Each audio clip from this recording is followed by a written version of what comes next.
start taking questions here. First question. If Evan's not laughing, I'll go to him first. Oh, you want people to laugh at your jokes. Why would I laugh at that joke? It's just pitiful. I'm sorry. Pitiful joke.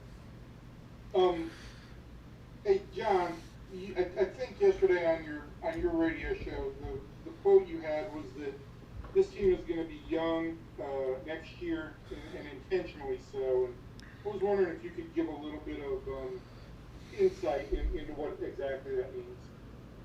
Sure. Yeah, I think it's a combination of that. You know, we've got obviously a number of the call-ups up here right now that we brought over from the alternate site. Some of which has been circumstance, right? Trades and the year we're in, and obviously, you know, where we're at in the standings. We want to give these guys an opportunity, and given that there's no minor league season, this is the best for their development. But some of it has been by design. They're our best players. They're our best options, and I think that continues to go into next year. And there are going to be some of them that earn spots next year, and you know we're going to. When I say intentionally, I mean we're not going to look to sign kind of short-term guys to be in their way if we think that they're ready for that opportunity, and that doesn't go for every one of them. There are some guys that need more time, right? They're all at different spots, and it's partially about where they've played in the past and their experience level. But you know, there are some guys that have had only a little bit of time, even above A ball, that we think can play and be part of the team next year from day one potentially.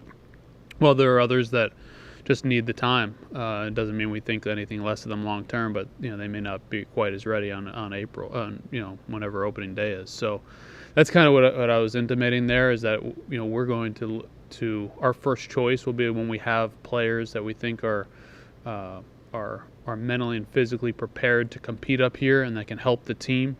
That we're going to give them that opportunity and not look to block them with somebody that maybe isn't really part of our long-term future. But to the degree that, we look to supplement, it'll be specifically in spots where we don't think we have those young players ready from day one. And I guess the one over-asked and question on that front is, what about the players you've got under long-term contracts? Where will they stand in that moment? I mean, it kind of depends on who you're talking about, because there are guys in different spots. But I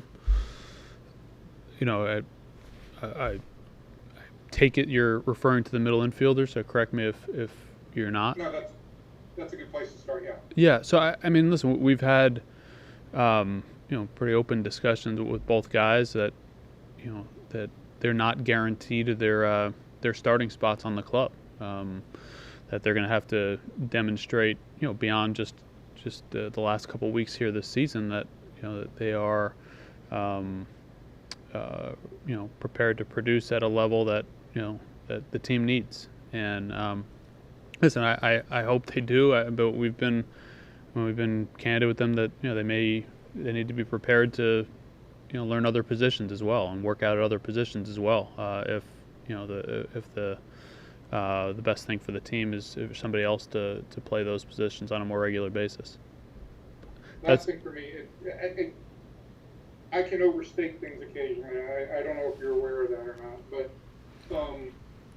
is this a direction, like, have you guys made a determination about a new direction or a different direction?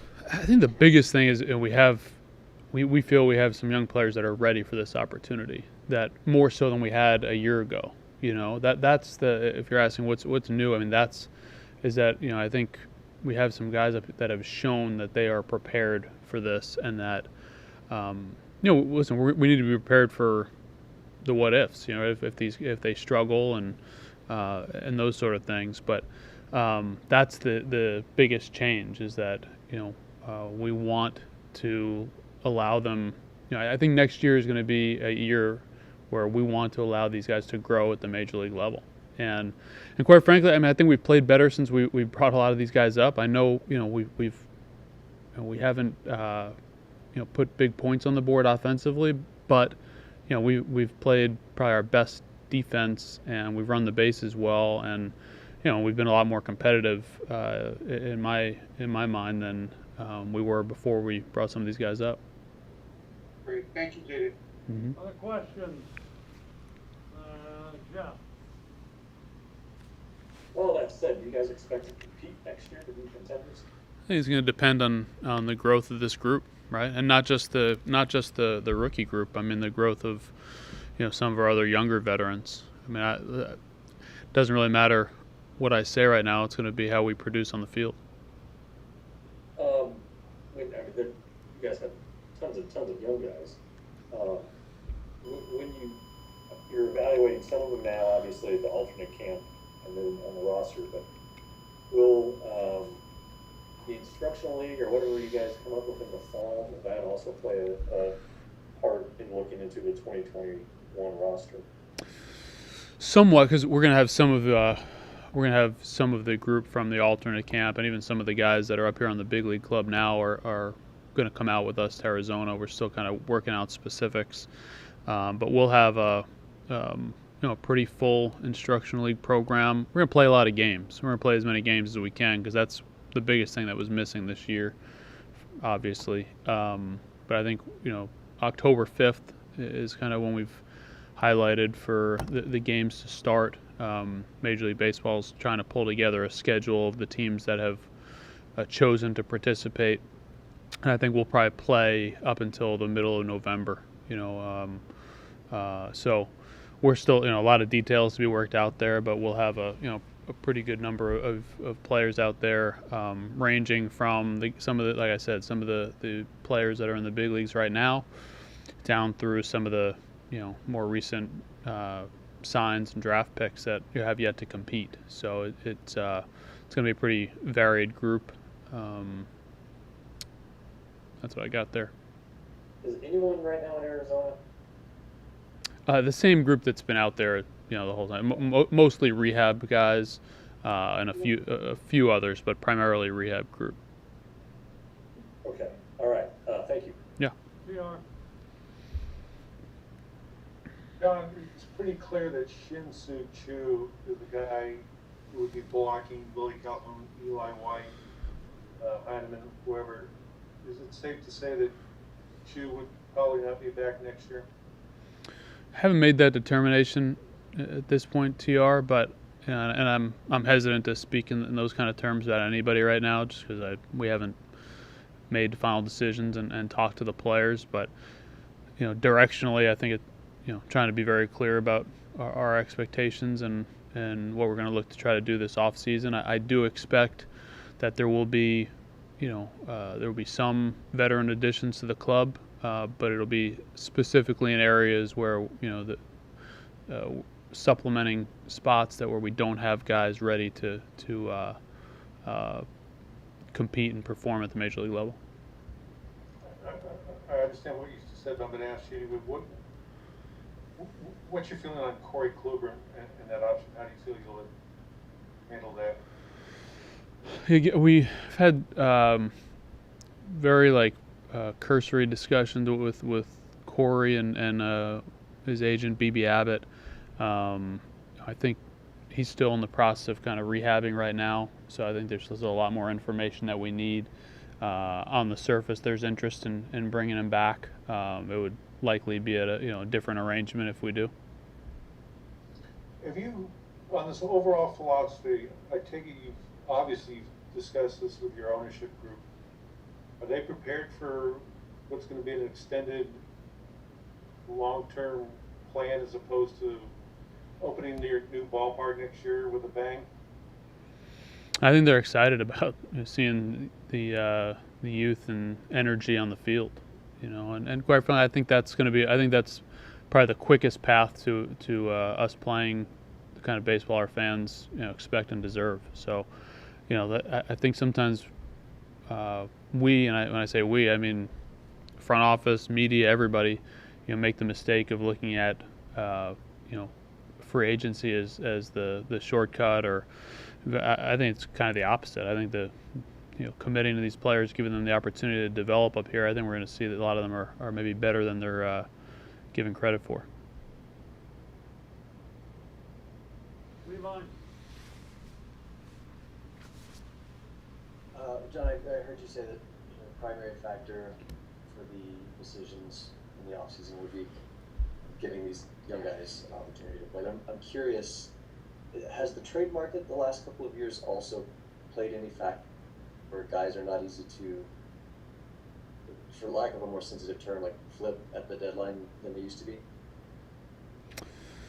How do you mean? You mean like as far as like signing veterans to trade them? Yeah.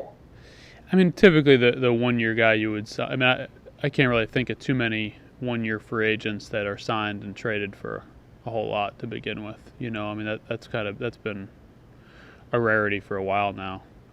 So we wouldn't necessarily look at it that way. I mean, I think most of the players that are signing 1 year contracts are typically have enough question marks around them that for 2 months in a rental, that's not a new thing, I guess. That's not a new phenomenon.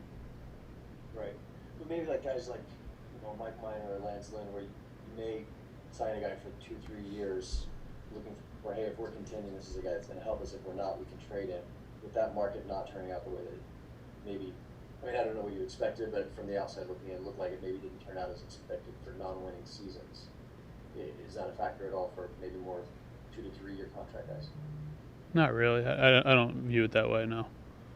Okay. All right, thanks. Mm-hmm. Chris? Looking at the, obviously, just watching all the position players and having a lot of options there for next year, the rotation, what's your confidence level with some of the younger guys being able to step into a potential rotation spot, or might you look to sign some short-term guys to supplement the rotation?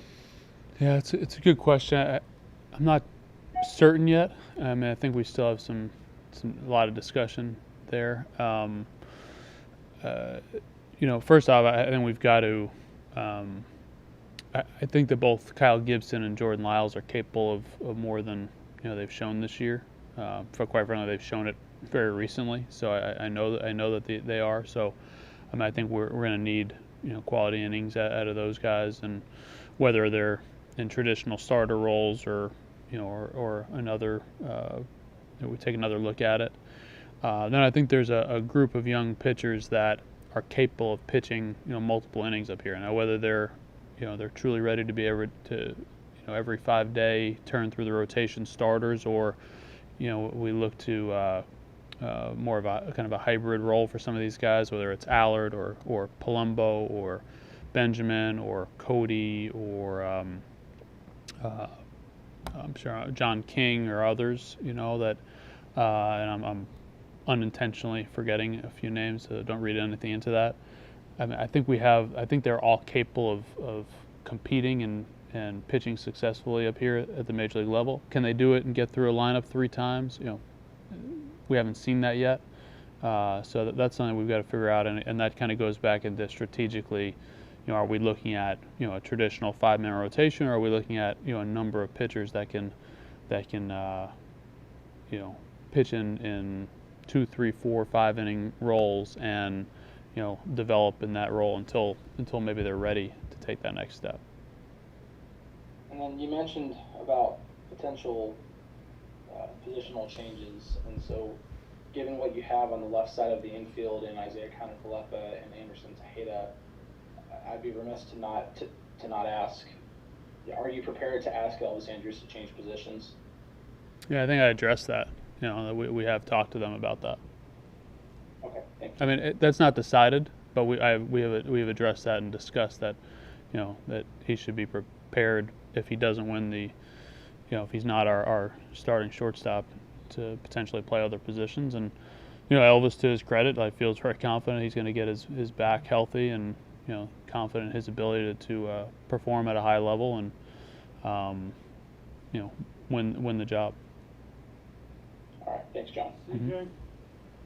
JD, you mentioned the little things that the young guys are doing well as far as playing defense, running bases, knowing that there's a chance we're going to go to 4 affiliates next year, maybe, or at least they trim down minor leagues? Does that give you the confidence in this system that might be coming, maybe less steps, because your young guys are performing at least to some degree?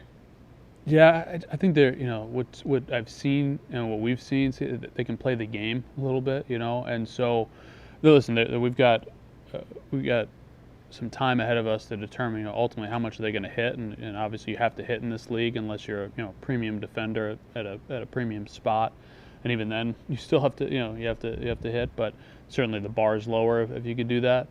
But I mean, really a tip of the cap to our development group. Scouting acquisition group as well, but the group at the alternate side, the guys have come over and they've played well, and there's no fans, so maybe there's a little bit less of the performance anxiety piece that comes with it, and I think there'll be another hurdle for these guys to go through next year, get over next year. But I've been really, really encouraged by the way that they've come up and competed and dealt with some failure on a maybe a small level and kind of figured some things out.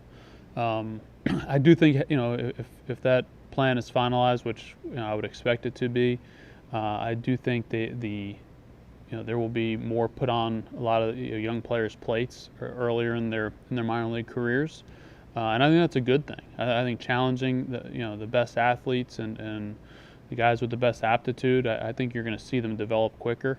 We can get into the pros and cons of the system and all that, but I do think on an individual basis for these players to get out there and be challenged and have to face older competition early on, I think they're going to learn quicker. And Woody had said that the idea of going back to 26-man roster is going to be difficult because of how he's been managing with the 28. Has there been any rumblings or conversations among executives from other teams about roster size, how it worked out this year, and what ideas people may have for next year? We've had some kind of informal discussions about what it could look like next year, and obviously that there are a lot of other things tied into that, economics, etc. I look at it as I look at it as a competitive issue in putting together the roster, but I also look at it as like a health and safety issue, right? I mean, and not just at the big league level, but at the minor league level. You've got a lot of young players that have gone from throwing bullpens all summer, or really maybe live BP against a pickup game type deal if they weren't at the alternate site, to if we go right back to a 140 game minor league schedule, that's a pretty big jump for a lot of these guys. And so I think all that's got to be factored in, because I think it's the same conversation, whether we're at 26, 27, 28, 25, whatever, I think it's all part of that same conversation about, how do we safely prepare these players to go wire to wire, and the size of the roster ultimately allows you to protect some of the guys a little bit. And last one for me, when you're sitting here putting together this plan going forward, the idea of what's happening throughout the division, how much is that a factor, looking at a team like the Astros, and looks like that window may be closing for them here over the next year and a half? How much do you pay attention to the rest of the division when making the decisions on where this organization is right now and going forward? It's meaningful. I mean, I think, and I'm not commenting specifically on what you said about Houston there. I'm just saying, I think the competitive landscape is real. You got to be aware of that, and how the farm systems of the teams that you compete against, the payrolls of the teams you compete against, potential flexibility that they may have, and obviously our own. So I think as far as presenting a plan to ownership, that's a piece of it. Thanks, JD. Mm-hmm. Time for a few more. Eric, and then Steve. Hi, JD. Here. I've got a couple of questions. The first one is regarding the ballpark. Are you satisfied with the dimensions at the ballpark? Is there any thought given to changing any of them? So, I mean, we've had some very, very informal discussions just on that topic. I mean, it does appear to be playing big. I guess my first, and we have not made any sort of decisions. My first thought on that is I kind of want to lean into it a little bit, meaning we have a team that has a chance to have a really, really good defensive outfield, really good defense, period. And should we embrace that?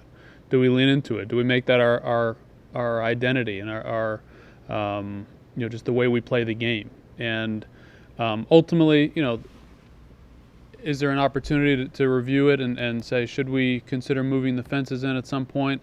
Yeah, I think we can have that conversation, but I don't see doing it after this year, 30 home games. I mean, it just doesn't make that's not enough of a sample to make any sort of decisions on. And we're all seeing the same thing. There are definitely some balls that you would think would be out that seem to be hauled in at the warning track, but I don't think that's a 2020 to 2021 decision. I think if again, I think we can build our team with that in mind a little bit, and then if a year from now or 2 years down the line, whatever the right time is, if it appears to be too extreme, then we can make that adjustment if we want to then. Right. We've seen quite a few home runs recently, and in the 2 games with the roof open, or the 3, there have been plenty of home runs, and they've gone a really long way. Is there any thought that when the roof is open, the ball does carry better?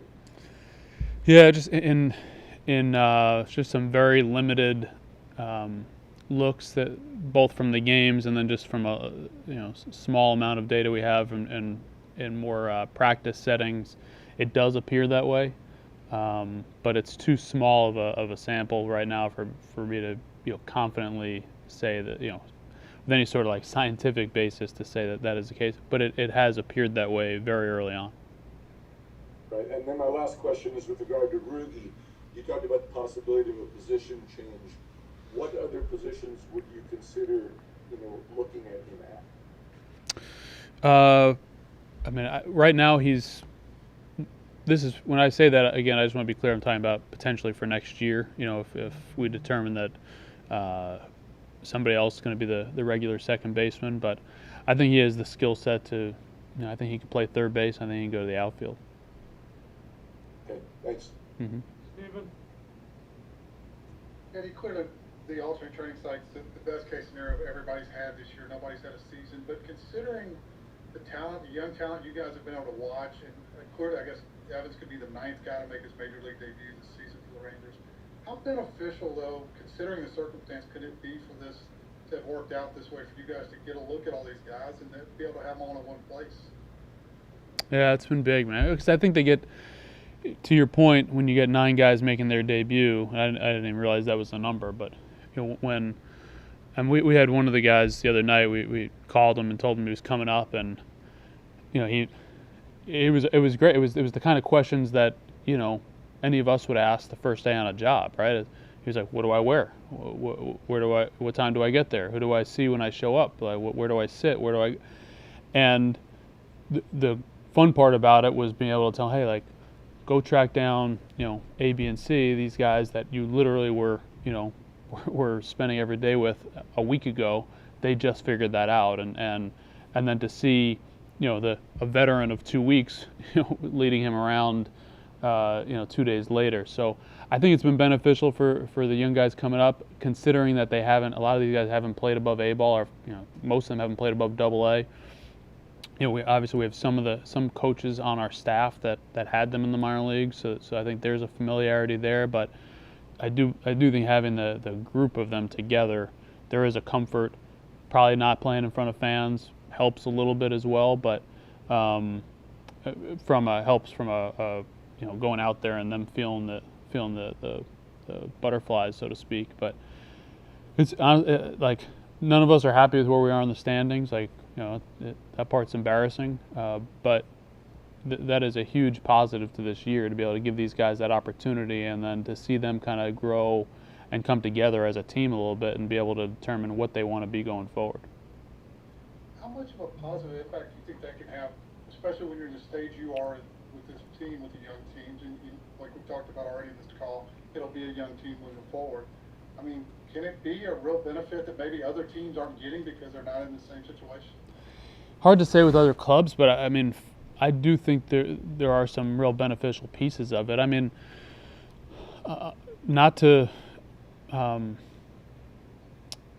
like one example would be, I've seen because they've been active and healthy for the most part, they've been out there. Like, I've seen leadership growth in Kiner. and him getting his first opportunity, and like I've seen leadership growth in Solak and Jose Trevino, and so I think that there are some kind of interesting things developing there, and they're not much older than some of the guys coming up. So I think you have this a group of players that have had some experience already, that are now in more everyday roles, that are getting more comfortable, that are starting to speak up a little more, and then you have this similarly minded young group of players coming up from the alternate side or from the minor leagues that are playing with a similar level of energy, and we got to keep it going. I mean, that's a nice start. We've got to keep it going, and we've got to add to it. Thanks, JD. Mm-hmm. One or two more. We'll go Jeff. Let's go Jeff and then Evan, and that'll be it. John, to what extent has Ronald Guzman answered questions about first base? I've been encouraged. He's looked a lot better than when the first week of the season when he got sent out. I think to his credit, he worked and came back and has looked better. Of the mindset where we still need to see a lot more going forward to really be able to say, hey, whether we've answered that question or not. Obviously, he's our best defender over there by a long shot, and he's definitely swung the bat better than the first week. But I think we still need more time. And then on Isaiah, he's potentially going to win a Golden Glove here at third base, but you know who your prospects are, and uncertainty at shortstop. What do you see as his future positionally? Yeah, I think you kind of laid out the variables there with the other players. I see him playing regularly at either short or third, and we're gonna have to make that decision, between now and some point next year. But I think he's a plus defender at either spot, and I think like he's gotten better offensively, and I even think like over the course of the season you've seen his arm get better.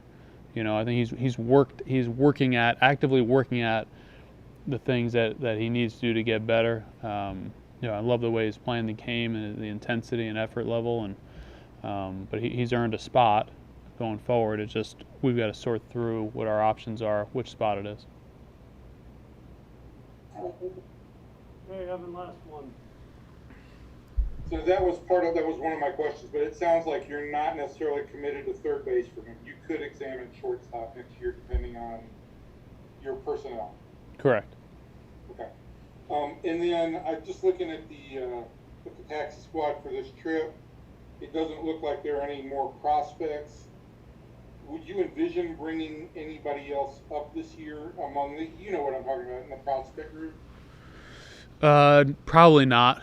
Not. I should say that there's circumstances might dictate otherwise, but we're not necessarily planning to right now. Yeah, I think DeMarcus would, in your mind, probably be the last guy. Yeah. Again, something will change by the time we hang up. Sure. Okay. Thank you. Those were the two things I wanted to clarify. Yep. All right, guys, thanks. That'll conclude the pregame Zoom for this afternoon.